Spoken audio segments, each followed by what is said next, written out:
Hey there guys, what's up? Ragtter here, welcoming you back to Ladder Anxiety. Competitive games can be pretty rough.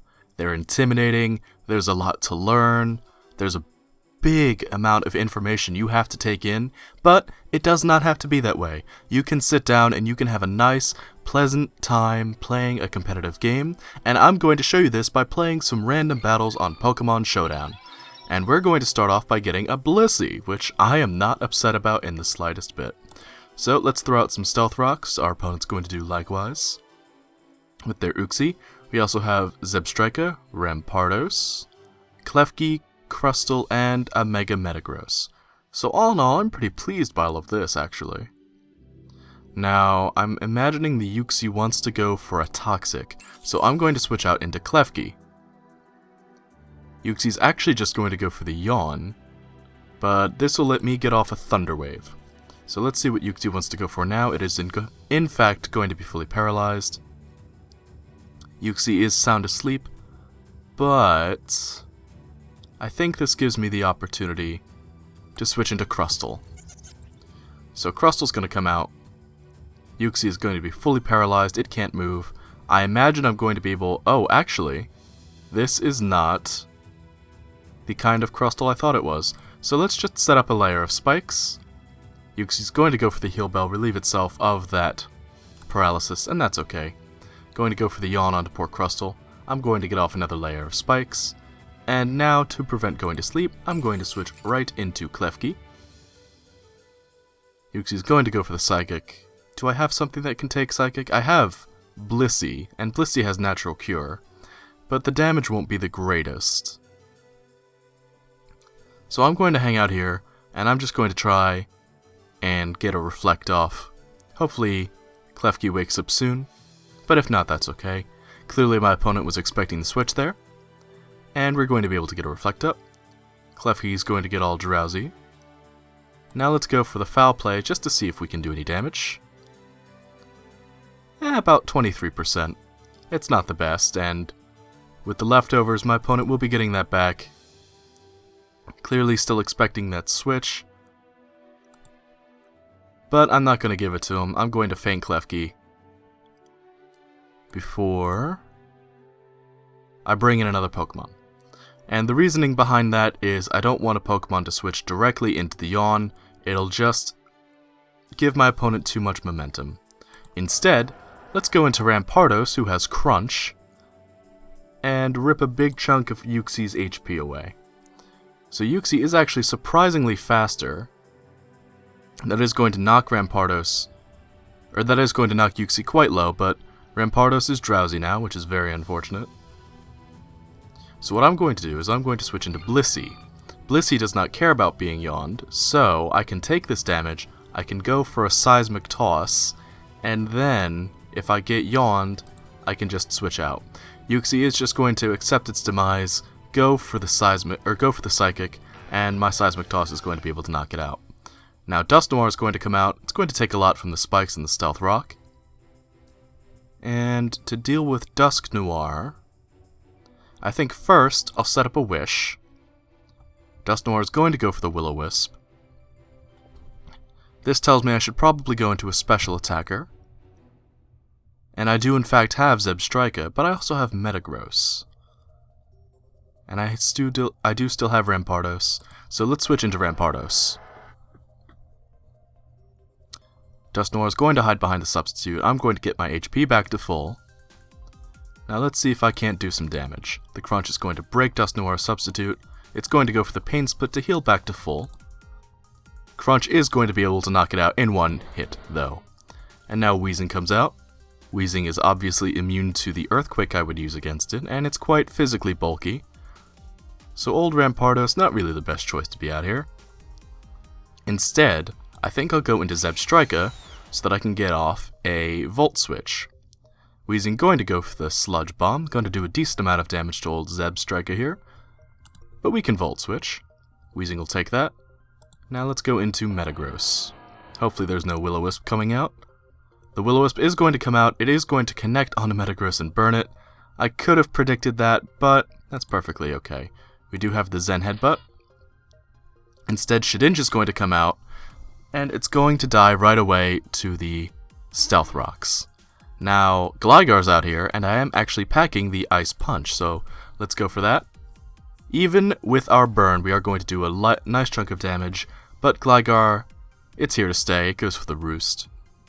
So I'm going to need a good setup Pokemon to deal with this, and I don't really have one, but I can go into Blissey,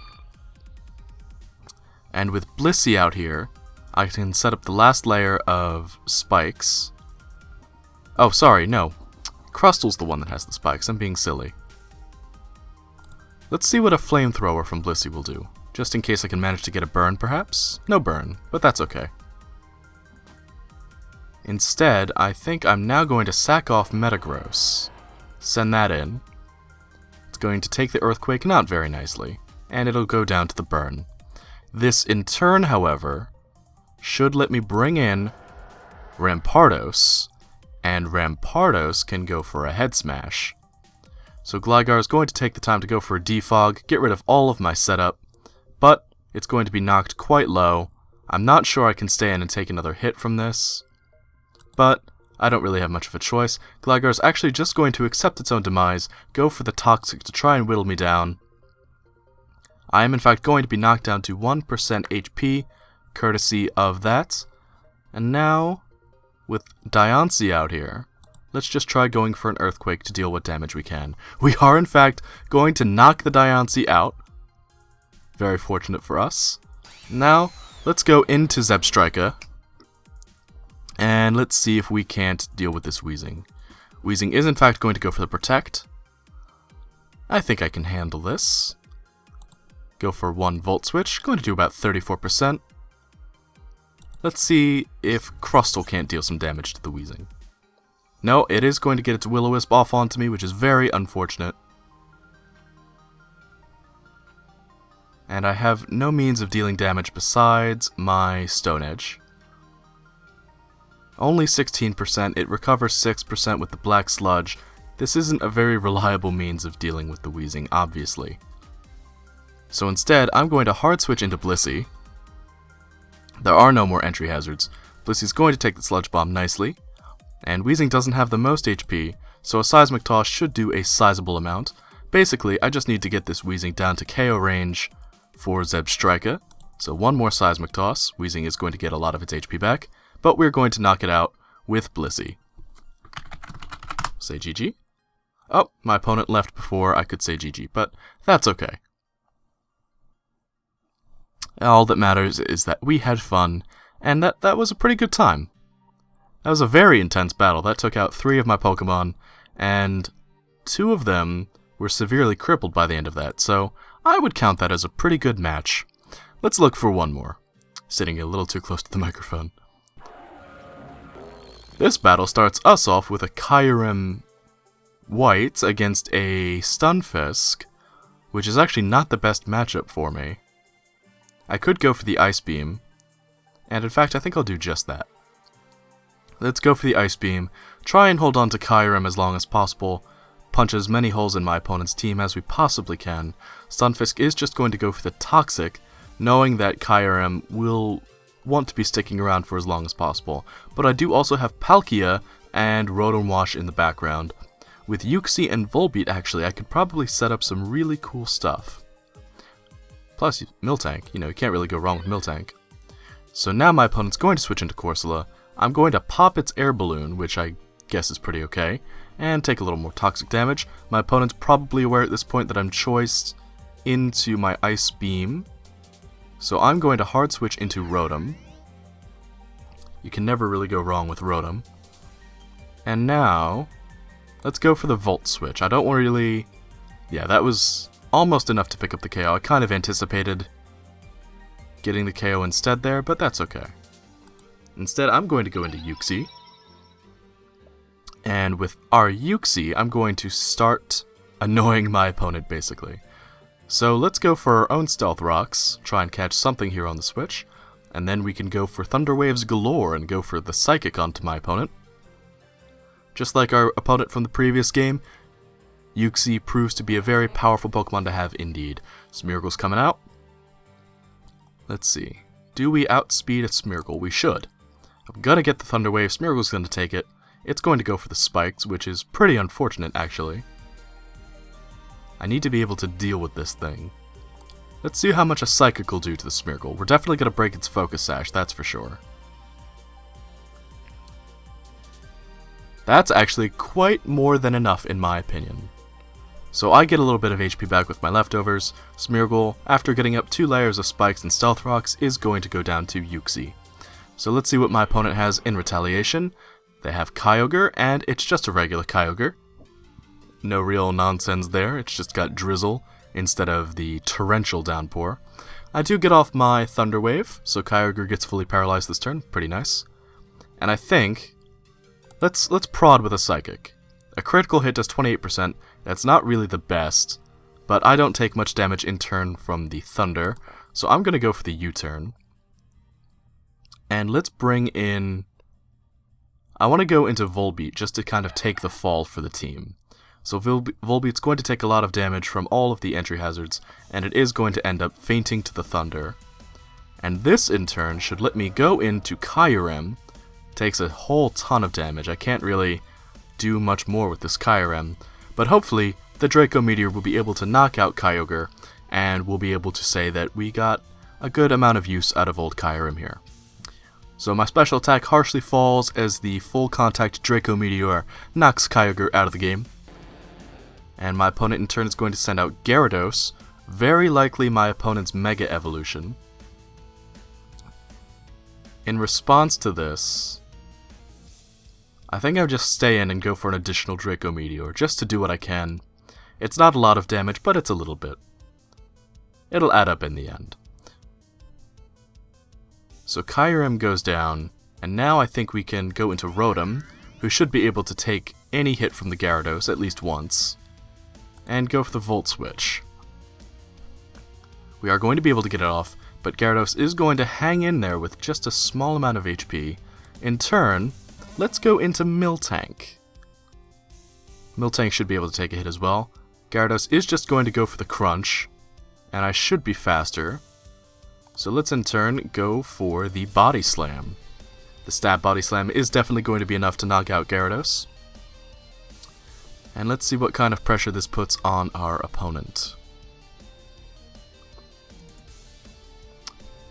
If nothing else, I still have Palkia to fall back on. It's a pretty tough Pokemon, so I imagine my opponent will be hard-pressed to deal with it. Let's go for the Earthquake. That is, in fact, going to be enough to knock out Corsola. So with Corsola gone, that leaves Stunfisk and Magnezone. Magnezone itself is floating with an air balloon. Let's just try and break that balloon with a Body Slam. Let's see if Miltank can take a hit from Magnezone. We are going to pop the balloon. The Thunderbolt is going to knock out poor Miltank. But this, in turn, should let me bring out Palkia. And with Palkia's power, I'm in fact running a Leftovers. I should be able to knock out Magnezone with a Fire Blast. And in fact, that's exactly what's going to happen. Magnezone goes down, and Stunfisk is my opponent's remaining Pokemon. So let's go for the Draco Meteor. I don't trust the 80% accuracy of Hydro Pump. That is going to knock out my opponent's Stunfisk, and it's going to net us the game. So that's 2 wins in a row today. And I think we're going to cut it there, because those were 2 pretty good matches. I lost 3 Pokemon each in both games. There were a lot of entry hazards, a lot of shuffling, a couple Draco Meteors tossed in there for good measure. I had a lot of fun. This was definitely a good episode. If you have enjoyed this episode yourself and it made you feel a bit better, it helped you relax, or anything at all, please let me know with a like and a comment down below. I'd love to hear your feedback, and I will see you next time as we return to Ladder Anxiety. Until then, take care and have a good one. Thanks for watching. Bye-bye!